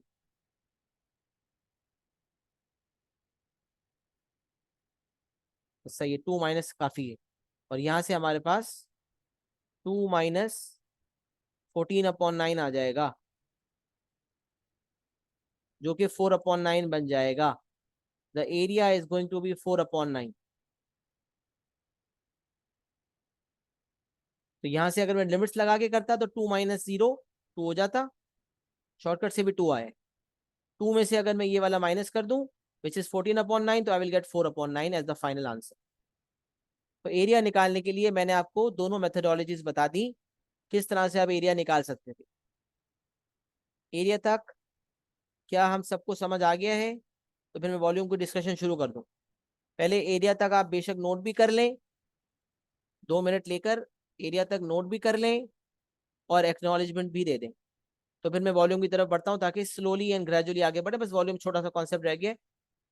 हाँ बस क्लियर हो गया ना, बस इसको नोट डाउन कर लें और डन एंड क्लियर लिख दिया, तो फिर आगे बढ़ते हैं इंशाल्लाह।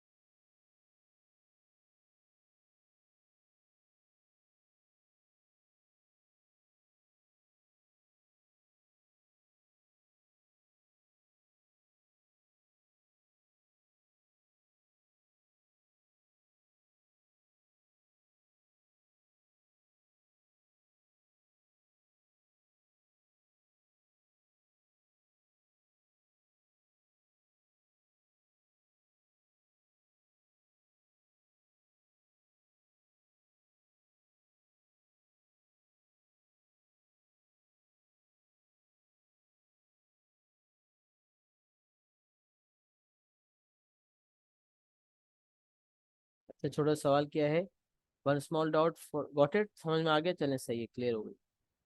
ओके, सही है, ओके अब्दुल रहमान।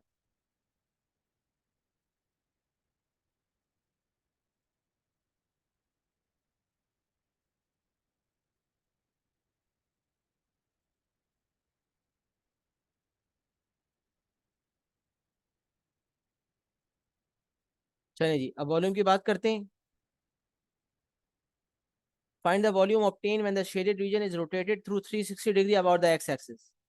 अब आपने एरिया में देखा कि रीजन जो है between the curve and the y axis था, बट आपके पास ऑल्टरनेटिव अप्रोचेस एग्जिस्ट करती थी। Between the curve and the x axis निकाल कर भी काम हो सकता था, बस माइनस करने की जरूरत पड़ी, थोड़ा लंबा हो गया। लेकिन जब आपको वॉल्यूम निकालना होगा बिटवीन द वॉल्यूम निकालना होगा of the shaded reason, when the shaded region is rotated through 360 degree about the x axis, तब आपके पास y का ऑप्शन नहीं है। अब आप कहो यार, between the curve and the y axis अगर जो रीजन है उसको about the y axis rotate किया जाए तो ज्यादा आसानी है, माइनस के चक्कर से बचूंगा मैं, जैसे कि मैंने मेथड नंबर 1 में किया था। बट अगर यहाँ अबाउट द x एक्सिस लिखा हुआ है ना, और बेशक माइनस के चक्कर में पढ़ने की जरूरत पड़ रही, तो भी इस चक्कर में पढ़ना पड़ेगा। You can not run out of it, you have to face it. if it's about the x axis, then आपने x को ही लिमिट्स के तौर पे यूज करना होगा, तमाम चीजें इन टर्म्स ऑफ x ही लेनी होंगी, यहाँ पर ऑप्शन नहीं होता आपके पास। अच्छा, अब इसका अप्रोच क्या है कि जो y इक्वल्स टू 2 वाली लाइन है, उसके और एक्सेस के दरमियान जो रीजन है, पहले उसको रोटेट करके वॉल्यूम निकाला जाए। फिर जो कर्व और एक्स एक्सिस के दरमियान रीजन है, उसको रोटेट करके जो वॉल्यूम होगा वो निकाला जाए, और दोनों को सब्ट्रैक्ट किया जाए। तो यहाँ एक ही मेथडोलॉजी होगी, और वो ये होगी कि आप पहले दो वॉल्यूम्स निकालेंगे और सब्ट्रैक्ट करेंगे, या ये भी कर सकते हैं कि पहले सब्ट्रैक्शन कर लें स्क्वायर करके, और फिर उसके बाद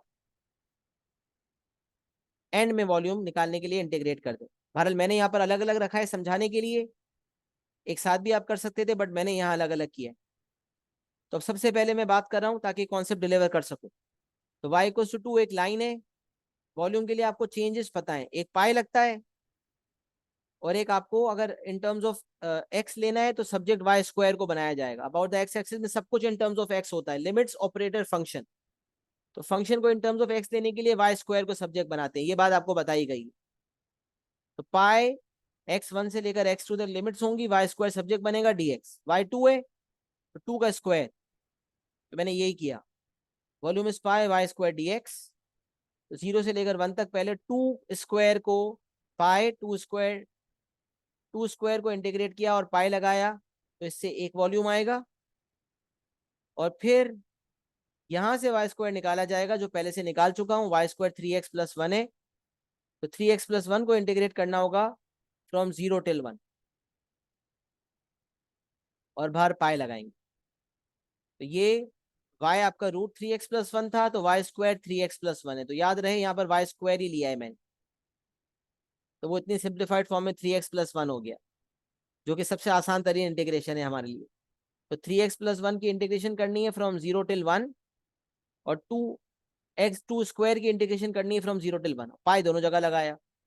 अच्छा, 2 स्क्वायर की इंटीग्रेशन जो है, 2 स्क्वायर 4 हो गया, और 4 की इंटीग्रेशन होती है 4x, और 3x+1 की इंटीग्रेशन करने के लिए 3x की हो जाएगी 3x² और 1 की हो जाएगी x।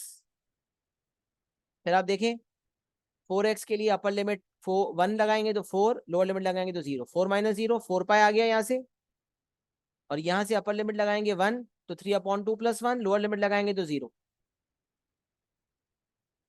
ये 5/2 पाई आ जाएगा। 4 pi minus 2.5 pi will give you 1.5 pi.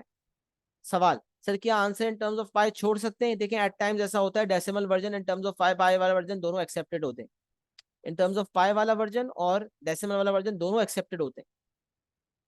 But examiner की इंस्ट्रक्शन जो हमने कैम्ब्रिज के वर्कशॉप्स भी लिए हैं, मुख्तलिफ दफ़ा मैंने A-levels का मैथ्स का वर्कशॉप अटेंड किया है, उसमें जो गाइडेंस दी जाती है वो ये कि भाई देखो, अगर मैंने कहा एग्जैक्ट वॉल्यूम निकालो, तो फिर आपने एग्जैक्ट आंसर देना है 1.5 पाए। एग्जैक्ट का मतलब डेसिमल में कन्वर्ट नहीं करना, पाई को आपने कन्वर्ट नहीं करना, 1.5 pi will be the final answer. वो लिखे volume in terms of pi दें या लिखे एग्जैक्ट वॉल्यूम दें, दोनों केसेस में आपने 1.5 पे 1.5 पाई पे छोड़ देना है। बट अगर उसने एग्जैक्ट का लफ्ज नहीं लिखा हुआ तो आप एग्जैक्ट लिखने के बाद इक्वल्स टू करके उसको डेसिमल में कन्वर्ट कर दे। जैसे भी यहाँ जैसे इस तरह से कर सकते हैं, 4.71 है ना, तो यहाँ लिख दे 4.71।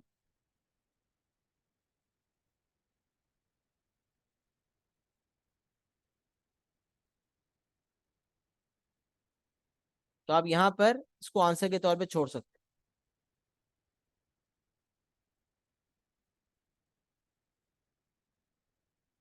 सही है, ये आपका फाइनल आंसर हो जाएगा। इसमें क्या हुआ कि एग्जैक्ट वाली वैल्यू भी चली गई एग्जामिनर के पास और डेसिमल वाला वर्जन भी चला गया।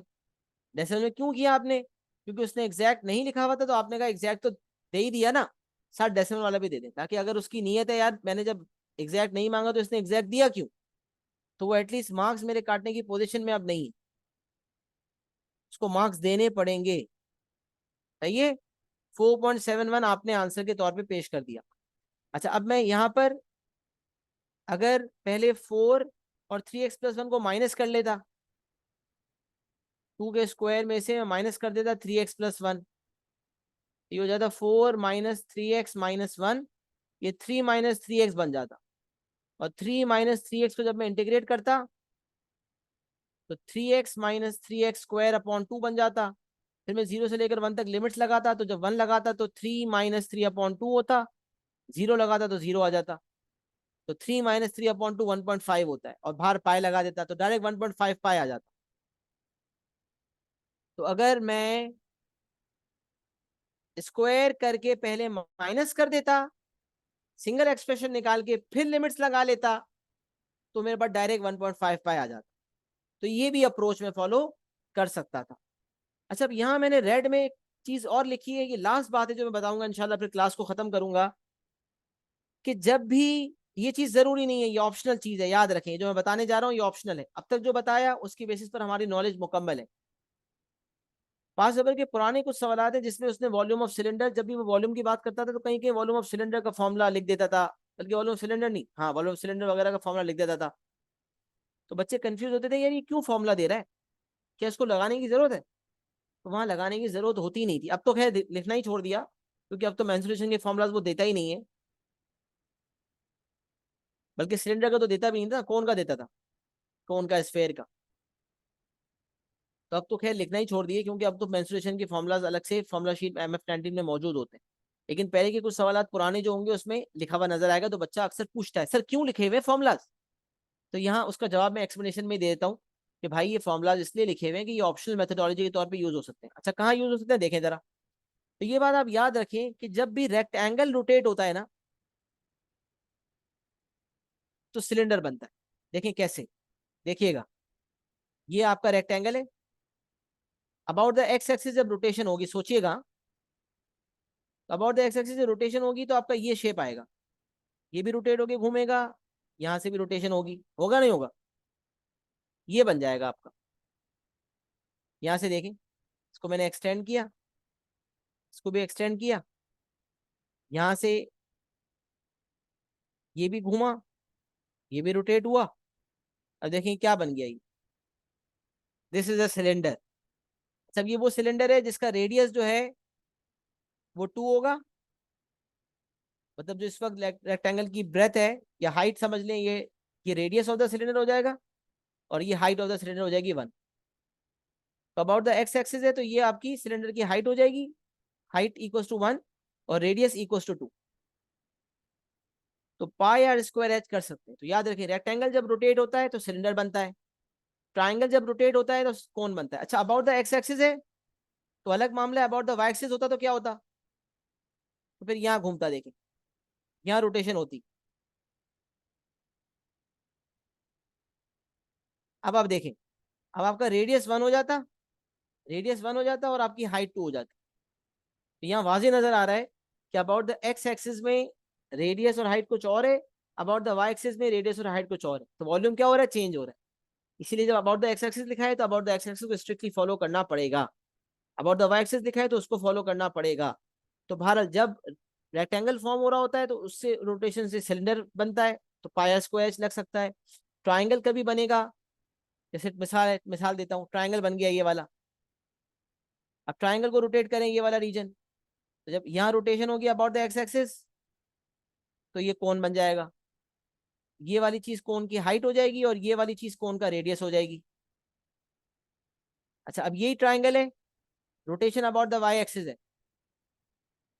तो ये चीज यहाँ बनेगी, तो ये मामला आ जाएगा। तब ये वाली चीज कोन की हाइट हो जाएगी और ये वाली चीज कोन का रेडियस हो जाएगी। कोन का वॉल्यूम का फॉर्मूला होता है 1/3 पाई आर स्क्वायर एच। तो सर क्या ये हमें कहीं लगाना पड़ेगा? नहीं बेटा, आपको इस दिक्कत परेशानी उठाने की जरूरत नहीं है, आप इसके बगैर हमेशा कर सकते हैं। जो भी कर्व है उसे स्क्वायर करना है और पाई लगाना है। अबाउट द एक्स एक्सिस में वाई स्क्वायर और अबाउट द वाई एक्सिस में एक्स स्क्वायर। तो ये फॉर्मूला के चक्कर में आपको पढ़ने की जरूरत ही नहीं। लेकिन अगर कहीं घंटी बज रही है तो बजा ले, काम शॉर्टकट में हो जाता है। जैसे यहाँ पर देखें, काम तो खैर लंबा यहाँ भी नहीं था, लेकिन बस डायमेंशन पर सही लीजिएगा। तो अगर सिलेंडर बन रहा है पाई आर स्क्वायर एच, तो आपको बता दिया था कि रेडियस आपका 2 था और हाइट आपकी 1 थी, तो पाई 2 स्क्वायर 1 से 4 पाई आ गया। तो हमने ये पूरा प्रोसेस लगा के 4 पाई निकाला था, ये डायरेक्ट फॉर्मूला से 4 पाई आ गया। और अगर कभी ट्राइंगल होगा तो वॉल्यूम ऑफ कोन का फॉर्मूला लग सकता है 1/3 पाई आर स्क्वायर एच, जो कि मैंने आपको ऑलरेडी बता दी। लेकिन ये चीज ऑप्शनल है, इसके बगैर हमेशा काम हो सकता है, बल्कि इसके बगैर ही करें, ताकि ये फॉर्मूला के अंदर रेडियस का हाइट के चक्कर में ना पड़े, और इसमें गलती होने के चांसेस भी हैं, तो आप गलती भी नहीं करेंगे इंशाल्लाह। सही है, तो एक्नॉलेजमेंट दे दें। यहाँ तक बात समझ आ गई है? स्क्रीनशॉट ले लें, कॉपी किया है या नहीं किया, दोनों सूरतों में स्क्रीनशॉट ले लें, क्योंकि नमाज का टाइम भी हो गया है, इशा की नमाज पढ़नी है इंशाल्लाह। यहाँ तक एक्नॉलेजमेंट दे दें। एलएमएस पे इंशाल्लाह आज का लेक्चर भी अपलोड हो जाएगा और पास्ट पेपर्स के सवालात भरपूर तरीके से इंशाल्लाह अपलोड हो जाएंगे। भरपूर तरीके से पास्ट पेपर के सवालात करना शुरू कर दें। नेक्स्ट क्लास के अंदर जो मसले मसाइल होंगे इंशाल्लाह इंटीग्रेशन के हवाले से वो आप डिस्कस कर सकते हैं, बल्कि जो पुराना टॉपिक डिफरेंशिएशन गुजरा है उसके हवाले से भी मसले मसाइल हो तो डिस्कस कर सकते हैं। एटलीस्ट हमने अल्हम्दुलिल्लाह P1 की एक्सप्लेनेशन आज एंड कर दी। P1 का आखिरी टॉपिक था इंटीग्रेशन, जिसकी एक्सप्लेनेशन मुकम्मल हो चुकी है। 5 रुपए के सवाल भी अपलोड हो जाएंगे, 5 रुपए की फाइल भी अपलोड हो जाएगी। आप 5 रुपए के सवाल अटेम्प्ट करके नेक्स्ट क्लास में लेके आए, मसले मसाइल को डील करते हैं, और फिर इंशाल्लाह अनकरीब इंशाल्लाह हम नेक्स्ट कंपोनेंट शुरू करने की पोजीशन में है। जी बिल्कुल, इंशाल्लाह स्टैटिस्टिक्स और मैकेनिक्स इंशाल्लाह जल्द शुरू किया जाएगा। स्केड्यूल वगैरह मैं आप लोगों से शेयर करूंगा अल्लाह के हुक्म से। तो नेक्स्ट क्लास तक इंशाल्लाह अपने इंटीग्रेशन के सवाल वगैरह करके ले आए, और अपना बहुत सारा ख्याल रखें और दुआ में मुझे याद रखें। अस्सलामु अलैकुम व रहमतुल्लाहि व बरकातुहू।